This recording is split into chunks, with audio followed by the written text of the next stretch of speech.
Budget 2024 અને 25ને લઈ મહત્વની યોજનાઓ અને જાહેરાત કરવામાં આવી છે। તેમાં ઇન્કમ ટેક્સ પર સરકારની મોટી જાહેરાત કરવામાં આવી છે। સ્ટાન્ડર્ડ ડિડક્શન પરની મર્યાદામાં વધારો કરી દેવામાં આવ્યો છે, ત્યારે સ્ટાન્ડર્ડ ડિડક્શન 75,000 જેટલું કરી દેવામાં આવ્યું છે।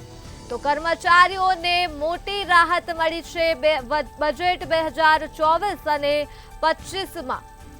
તો ઇન્કમ ટેક્સ સ્લેબમાં મોટો ફેરફાર કરવામાં આવ્યો છે। આ સાથે જ વિગતો મળી રહી છે। 3 લાખ સુધીની આવક માટે કોઈ પણ પ્રકારનો ટેક્સ લાગુ કરવામાં નહીં આવે। ઇન્કમ ટેક્સ પર સરકાર દ્વારા મોટી જાહેરાત કરવામાં આવી છે। વિગતો સામે આવી રહી છે। સ્ટાન્ડર્ડ ડિડક્શન પરની મર્યાદામાં વધારો કરી દેવામાં આવ્યો છે।